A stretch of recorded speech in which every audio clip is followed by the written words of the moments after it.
Hey, what's up? How you doing? I'm alright. Eyes twitching. Trying to install a light fixture. I electrocuted myself. So Okay. it's going a little bit array. But I called the electrician and they're gonna come and hook it up. I'll show you guys what it looks like. I got it for free. It was a donation. It's Well, that looks dangling nice. there right now. It's a fan. I don't have to use a light bulb because it's LED lights. And yeah, I electrocuted myself by taking the ground wire out, the copper wire, and then it touched one of the black wires, like the live ones, and then it sparked a little bit, and I felt it in my hand. So I had gloves, like rubber gloves on this side, so it absorbed some of it. But electrician will hopefully get that sorted. There's a red wire. I don't know what the red wire is for, because it says you just need a AC in, AC out, and the live wire is the black one, and the white wire is the N wire or something. I was reading and trying to figure out myself, but I gave up and I just called an electrician. So they're gonna show up shortly. They do on the day service. So what's new with you guys? Nothing, to be honest. Yes. Stress with school, Yeah, midterms. midterms right now. Yeah, just working on school. Are we missing anyone, or is this everybody? I think in the Oh, yeah, I think Lily's in the not here. Slack chat she said that she can't make it. Okay, that's fine. All good. So for this kickoff, I don't know if Austin, you want to take over and lead the meeting, just like go over deadlines, key deliverables, and then I can show you guys where to submit your work. And I just wrapped up the fundraiser project for my GoFundMe today. So we had a meeting earlier this morning, and we're done officially on the 31st of March, and now you guys are kicking off. I had another project kickoff meeting yesterday for enforcing workplace protections for women with another group from Alberta.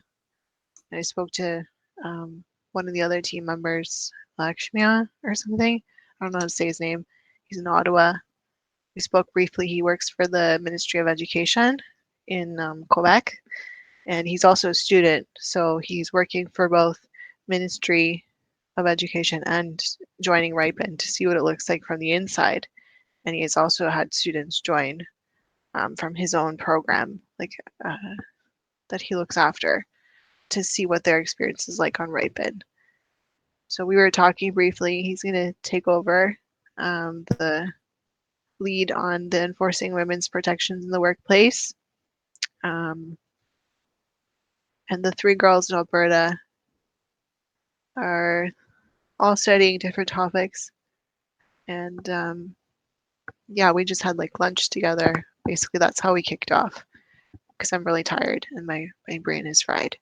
I just electrocuted myself. So I don't feel like talking too much, to be honest, but we should talk about some critical things. So like what day do you guys start the project? What time do you end the project? Things like this. So Austin, do you want to go over that with everyone? Yeah, sure. So, we started a project. I think we were supposed to start on no, sorry, March. Sorry, just give me 1 second. On March 12th, and the due date is May 10th. Yeah? On, um, for the deliverables, I don't know that much about the project yet, but all I know is that it's due on May 10th. So we have the sheet on Google. If you can open that, it has everything in there. We can read it together. As a team, we can take turns.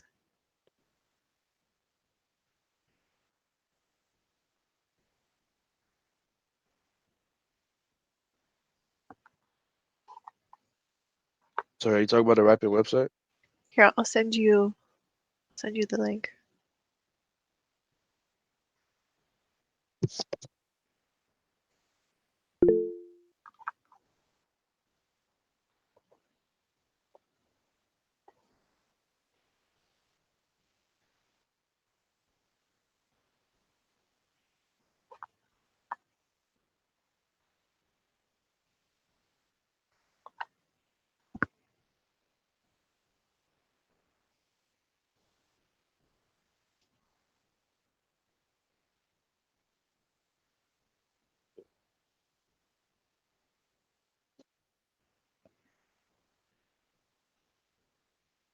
So one main thing, just in general for Ripen projects overall, from what I discussed with Todd Kanick from London, Ontario, he teaches at Fanshawe. He has students working on this too. He told me students on Ripen are not to do any execution or implementation. Um, Overall, you guys are just responsible for research, data collection, analysis, and like strategizing, but you're not supposed to like go out into the public and like go to small businesses and start like helping them. That's not the point of this. It's more like a research based type of project. So I just wanted to make that clear. So if you guys want to take a moment just to read this document, that might be helpful. And key deliverables has like a project timeline on the next tab, and it shows you like week 1 to 2 what's expected. So research and data collection on Ontario tax regulations and obligations. And you would insert that research under your name, under your tab here on the side. So I don't think any of you have started doing that yet. No. And you would just write like week 1 research and then put in your research here. And that way you guys can all share and have access to this document. So it's transparent as to what everyone's working on. And so you don't have too much overlap between each other. But you'll probably be researching the same things. You're all individual contributors, but it's good to collaborate as a team if there's any roadblocks or obstacles, and if you need to ask questions to each other. Week 3 to 4, analysis of findings and development of strategic recommendations. These are all very general and like kind of vague, but you can go into one area that you are most interested in. So it has like expected deliverables, comprehensive research, report on tax obligations for Ontario business owners, report on tax obligations. So what are you obligated in terms of your taxes when you're reporting them? Strategic analysis of available tax deduction credits and best practices. So like if you're a business owner, what can you deduct? Like that's ethical. What kind of credits can you get? What are some of the best practices? So I think Glory and I had a more in-depth discussion about that, and she already knew a whole bunch of things that was very helpful. So if we could just write it down in the report, that would be good. So we can have some proof to Ripen that we've completed something. Recommendations document outlining tax optimization strategies for entrepreneurs, and there's a final presentation of findings, insight, and proposed solutions. So just to kind of give you something to work off of, I also created a research template. So when you're done, this is what you would be submitting along with like a presentation of your critical findings while you're doing the research. And you're just going to fill out these sections of like questions that it has. Is that helpful? Do you need me to share my screen, or are you guys all looking at it individually? I'm looking at it. Maybe my question is, for deliverables, do we have to submit separate document for each deliverable, or is just one document? Like if you have something that you're working on, I don't know, for this one, it's kind of like it might get repetitive if you. Mm-hmm. So you could probably just start off the research template, insert it in your name on your Mm-hmm. tab, and just like slowly fill it out week by week so you finish it cohesively. Right. You're not creating too many templates and like too many notes or something. So maybe just do it that way. I'm learning as I go, so I think that's probably the best method. And then I do have like a weekly status report, which I think is useful habit for everyone to start doing. And I'll share the link of that too. So under this, every week, what did you complete? You're just going to answer these quick questions and whether or not you're on track or you're at risk of not completing or there's some sort of blockage that you've experienced in the research. So you would just track that here. And sometimes I would just look over to see if there's some way I can help you. So I'll send that link in the chat too. So we're looking at the same thing. So what you're saying is that all the deliverables are sort of embedded in the research template. Yeah. Okay, so as long That's as you finish the research template properly, you should have all your deliverables, is what you're saying. exactly. And then Okay. if you have like a way you want to present the final stuff, like one student did a PowerPoint presentation, Right. other students are doing like a handbook or a pamphlet or a brochure, something quick that you can just present or submit via email to me at the end. That would be helpful. But I think this like weekly status report is good because it helps you with like if you're doing so many different topics like of research or you're at school and stress or like myself you have just too much stuff going on, this kind of helps ground you and center you as to what you're focusing on, and it helps your brain to kind of make that connection of like, oh shit, I need to do this next, and also helps for not creating early signs of dementia in yourself and your brain because you're reinforcing what you've done and you're reinforcing your memory. Gotcha. Okay. So any questions, concerns? I had a Do we want to question. do like, yeah, go ahead. Yeah, where can I find a template? Which one? The It's in the research. chat. Both of them are in the chat. I'll just pin them. Can I pin this? Yeah, I can pin this. And this one. Well, maybe we'll do like brief introductions because I don't think you guys have met each other. And for the brief introduction, sorry, I can't talk. If you want to just come on camera for a quick second to say hello, and then you can turn it off just so we can get familiar with who everyone is. And I think it's helpful to see each other for even just a brief moment. So we'll do that now. We'll start with Austin, just like what's going on in your life, what school you're going to, what interested you about this project. I think that's simple. Sorry, 1 second. Um, Hi, my name is Austin. I'm a third year kinesiology student at York University. I live in Toronto. Um, I found out about this program through a friend who took it earlier, but I chose to join Sofia's program because I wanted to learn more about finances because I'm looking to start up a business, and I feel like this would help me accomplish my goal. Yeah.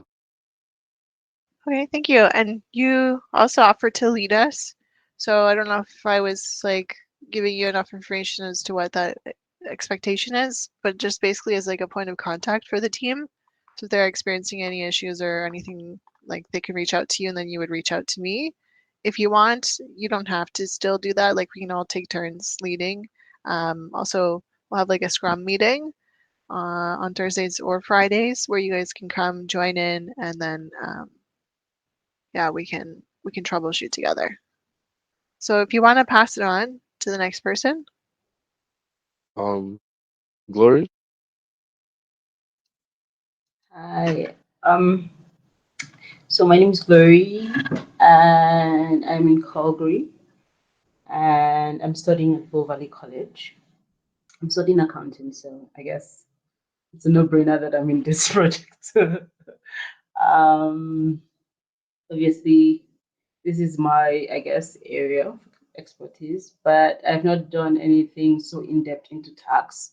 So this will be an opportunity to get more in depth into like taxation policies, especially with Canada. I'm not very familiar with your taxation policies here. So this will be a good opportunity. I'm also going to take corporate tax next term. So again, sort of like a head start on that. So at least I'm aware before school starts what I'm expected to do, right? So that's it. And I think it's Adiyan next. Hi, my name is Adiyan, and I'm in the commerce program at McMaster University, and I'm really just interested in accounting. That's why this program really was appealing to me, and I just hope to gain more skills, like hands-on knowledge about like accounting mainly.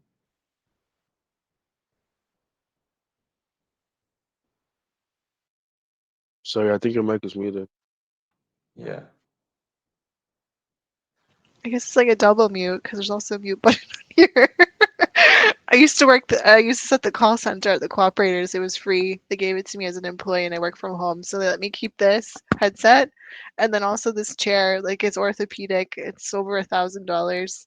I took it home with me after the pandemic. I told them like fuck off. Like I'm working from home. I'm not coming in anymore.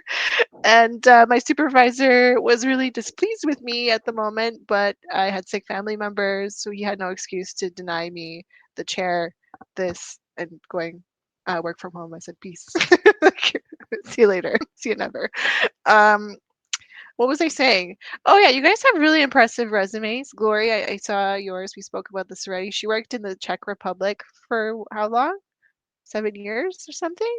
Doing working with PwC. That's a huge company, huge brand. So if you need some advice from her, she's the expert. I can't hear you, you're muted. She's got a lot of great Sorry. experience already, and she knows tax stuff like from the back of her hand, basically. Uh, we also talked about some of the stuff you mentioned in the owner webinar that I told you I was attending. So they gave me some tips there too. They confirmed and reaffirmed some of the things you were saying. So that was nice to hear that like over again. Um, yeah, you have really great experience. I didn't look at everyone's resume. We had a one-on-one meeting. I think I met with Austin too, and we also met Adian. Um, but I didn't look at everyone's resume. So is there something else you guys want to mention that you're really proud about yourself? Like, I think what Glory has is great, but what about you two? What are you most proud about so far in your career, in your life? What's like a big accomplishment you've already had? Recent accomplishment that like I had, so at McMaster, like all the business students, they're in the DeGroot program, right? And there was recently a DeGroot case competition for all students, and luckily, like thankfully, we won the team, like my group, we won the case competition. So that's something that I'm really proud of. Nice. What was the case competition about? Can you get into more So basically, specifics? we were given a topic regarding something that will improve the next, like the future years of McMaster, right?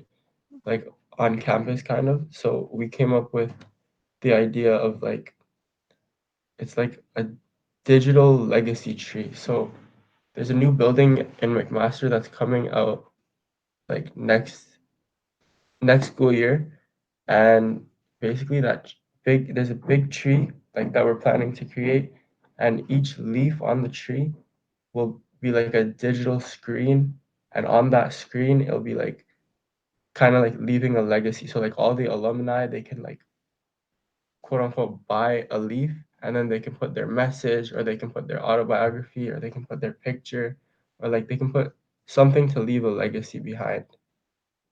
That's So fantastic. I was just yeah. at McMaster campus a couple months ago. I was touring. I went to the art museum they had at the time because I still have really good memories from. I'm a McMaster alumni. I have a bias.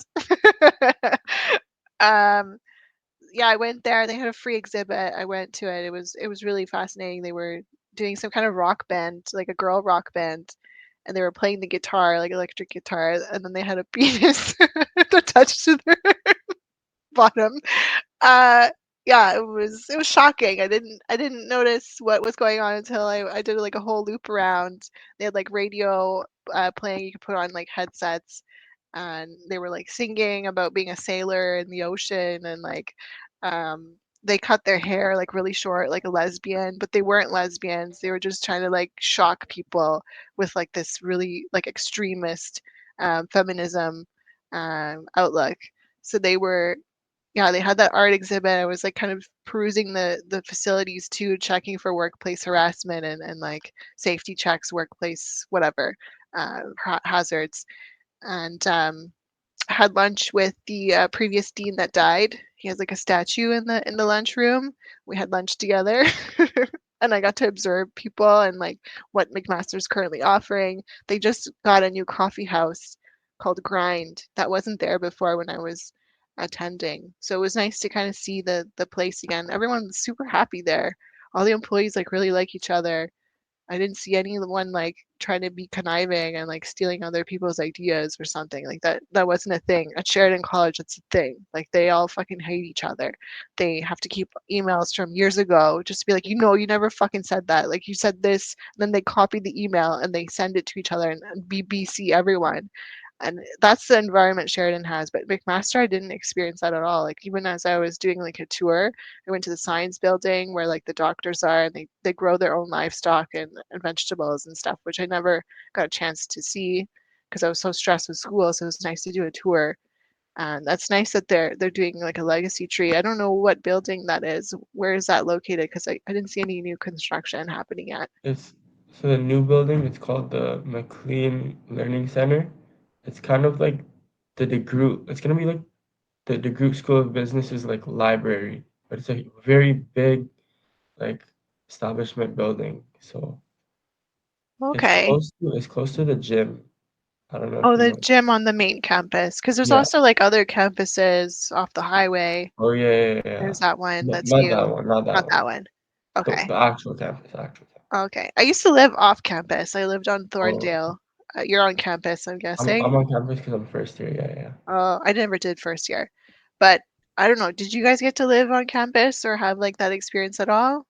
Like you lived in Czech Republic. That's huge, huge thing. Like a huge deal. A Uh, whole other I lived country. on campus my first year, and then I moved up the second one Okay. because for my master's was 2 years. So I lived because again I was a foreigner at that point, and I was not familiar, with the lay of the land. So I lived on campus for the first year. And then my friend and I were tired of it because every summer we had to move out and move back in because they closed some of the dorms during the summer because again everybody's off for the summer break. But because we lived on campus, we had to stay in the dorms, right? And they would close like most of the dorms, and then we had to move to a different one and come back again. And we are like, no, let's not do this next year. So we moved off campus. But again, by that time we are very familiar, with most things. So yes, that's fine. What school was that for? You said you had your master's. So you're I like, did my master's in Czech Republic. So I did well, that's what I mm, went to do in Czech Republic, and then I stayed like 5 more years after that. So so you came from Nigeria to Czech Republic? yeah. Wow. Was that a culture Uh shock? in many ways. In many ways, yes. Um I'd not been out of Nigeria before I got to the Czech Republic, right? So it was a shock with just general. First of all, the language was a thing, and then You learned Czech? Like of Slovakian? course not. I can't even learn it. The ways the words sound, ho- it's just complicated. okay, I don't know. for one, I'm horrible at languages. For Me two, too. Czech is not easy. Like No. it's not like Spanish or English. I don't think English is easy either for non-English speakers. Okay, but it's not like Spanish or I don't know any other regular language. It's really hard, even for Czech people. It's Yeah. hard. They say so. They're like the language is hard. They And know it, and so I didn't bother. And I studied in English anyway, so I didn't need to learn Czech, right? So but like again, navigation, like the street names are in like so another the language. thing. By the time I was leaving, I literally could sort of muddle my way around without actually knowing any Czech. You learn how to pronounce stuff. You learn the streets. By the second day, I already knew how to get the bus. So again, I didn't go to Czech Republic at 18, for example. I left Nigeria at 25, so I was pretty independent already, right? So it's not like I was that young. So I guess I have I could no idea handle how old you are. Like I can't even tell. I don't like either any of you. Like it's a mystery. I don't even want to make an assumption. I it. don't know. Right. So I wasn't really that young. So I was pretty okay actually.